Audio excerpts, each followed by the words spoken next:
I've seen things you wouldn't believe. Attack ships on fire off the shoulder of Orion. I watch sea beams glitter in the dark near Tannhauser Gate. All those moments will be lost in time. Like this episode of Dare Danger Dan. Ha ha! All right. So today's episode, you guessed it, we're gonna be doing a little Blade Runner. Yeah? Got any Blade Runner fans out there?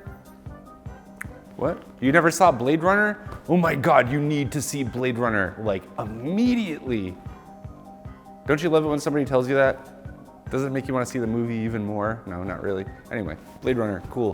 Which one of the 7 versions of Blade Runner is your favorite? Because they recut the movie like 7 times. Anyway, enough about that. So Chris Dieter dared me, on this episode of Dare Danger Dan, he dared me to draw the Tears and Rain speech from Blade Runner, all right? But the twist is, he wants David Bowie, Aladdin Sane era David Bowie, giving the speech to William Onyeabor, who is he's a African funk musician from like the 70s. Very interesting musician. Actually, this dare made me learn a lot about him. There's a cool documentary about him. But anyway, I digress. Let's get drawing, all right? So stick around, sit your butts down, because we're getting into it, baby. Like tears in the rain. Is my coat too squeaky? Should I take it off? All right. Fine. You win.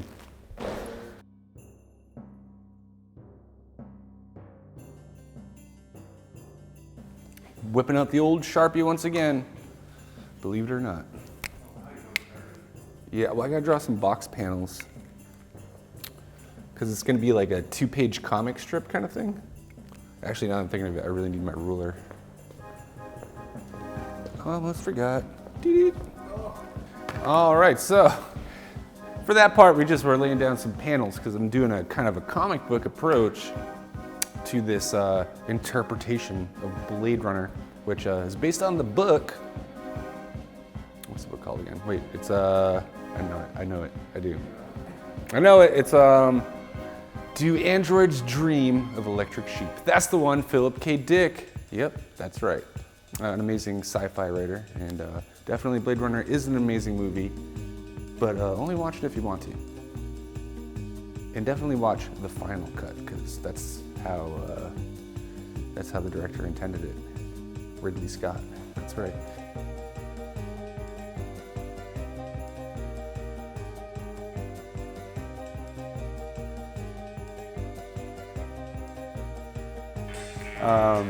It's like, the studios like wanted to push it out, and then the studios did a lot of editing to the movie, and Ridley Scott wasn't even done with it yet.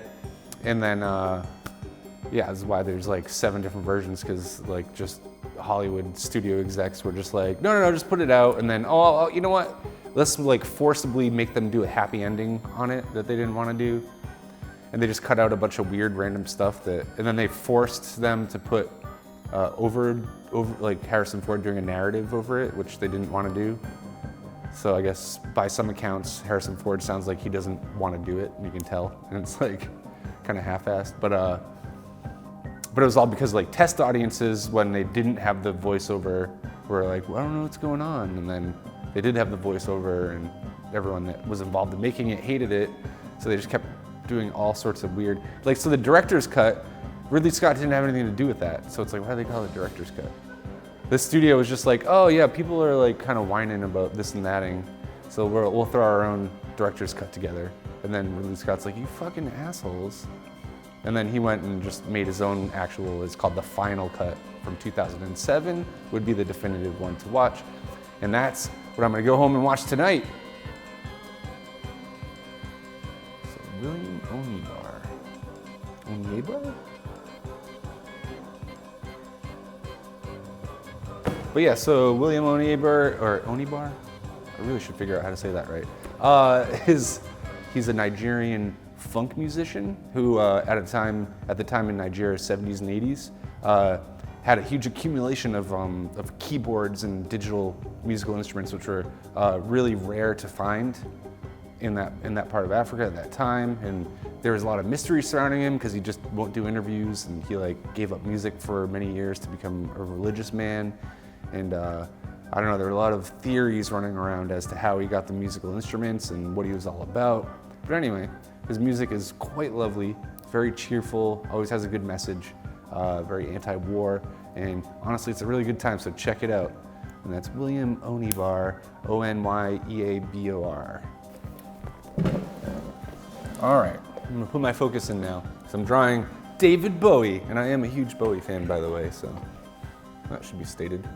As the World Falls Down would be my favorite one that Bowie sings. As the World Falls Down from the, the ballroom scene. That one's good.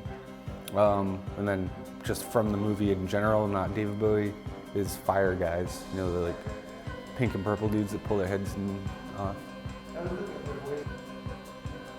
All right, here's the part where Rutger Hauer would be holding the pigeon and just staring into the rainy night.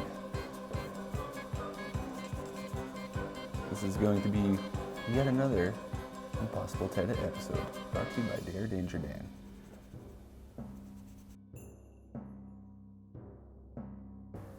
So I would usually fast forward 2 parts of movies I liked and then just rewind it and like replay it over and over again, like Pink Elephants on Dumbo. Yeah. I had to like memorize that whole song.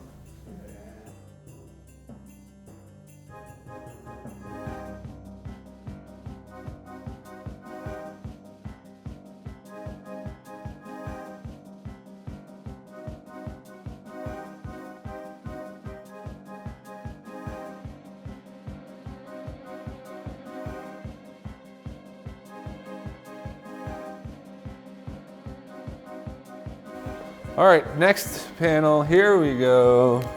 It's a threefer.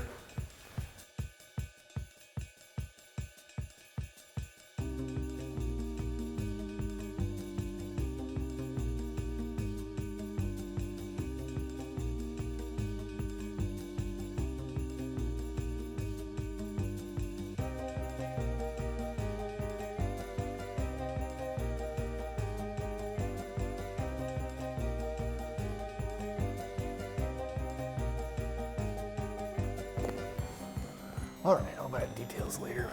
Let's just keep on moving. Let's keep on trucking, kids. All right, so here we go. I'm gonna have to think of some David Bowie lyrics to Tears in Rain speech. All right, so the next part of Tears in the Rain. Oh yeah, I've seen things that you wouldn't believe.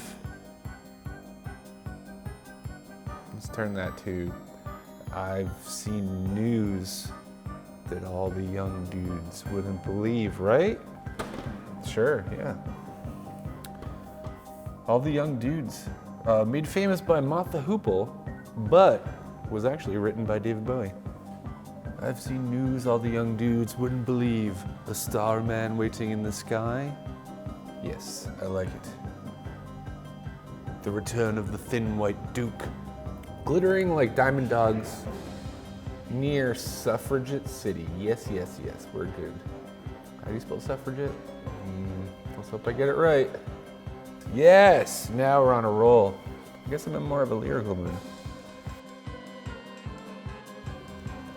All those golden years would be lost in time, like creatures of the wind. Yes, yes, that's how I'm gonna do it. Note to self, in the future, if I'm doing comics things, I should do the bubbles first, okay? Note to self, and to whoever's watching. Yeah, the word bubbles.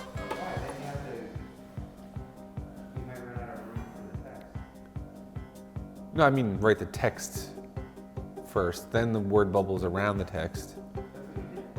That's what I did here. I didn't do that here. Yeah, just noting to myself. It's funny because I've done graphic novels before and I already figured this out a long time ago, but I'm very nervous, okay? In front of the camera. You don't know what it's like, guys. You don't understand what it's like to be a star.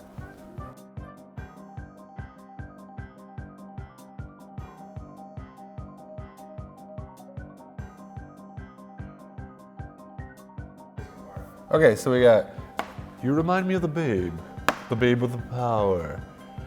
And then he lifts him up, throws him on the roof because he's dangling by his fingernails over here. And then Bowie's like, I've seen news all the young dudes wouldn't believe. A starman waiting in the sky. The return of the thin white duke, glittering like diamond dogs in near Suffragette City. All those golden years will be lost in time, like creatures of the wind. Yes, those are all based on David Bowie lyrics, okay? Look it up if you don't believe me.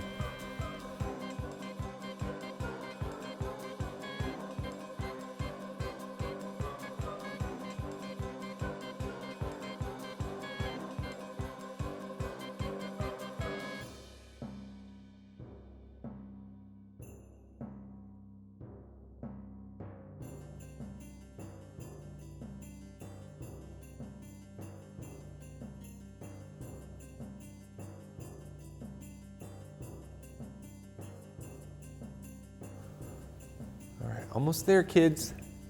Almost there.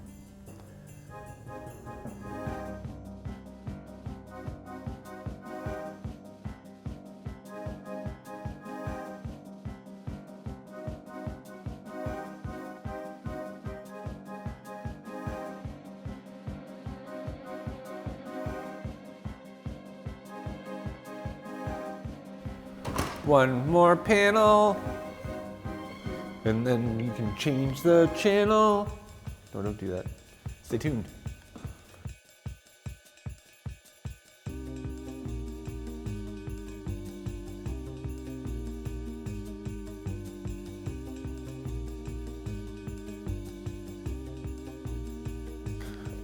Goo-doo-doo-doo-doo. Oh, goo-goo-goo.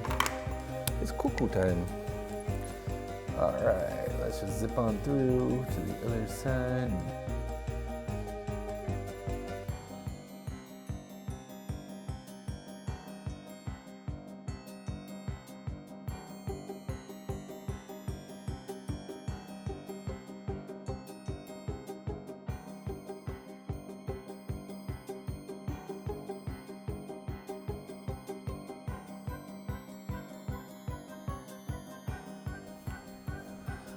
That's gonna do it.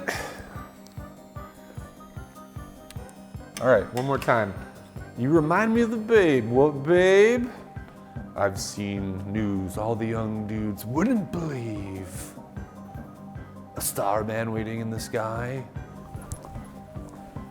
The return of the thin white duke. Glittering like diamond dogs near Suffragette City. All those golden years will be lost in time like creatures of the wind. And then I die. Thank you for tuning in to Dare, Danger, Dan. Don't forget to like, follow, subscribe, and go ahead and tip your artist at Venmo at Danger-Dan. Thanks. Tune in soon. I'll see you guys next time.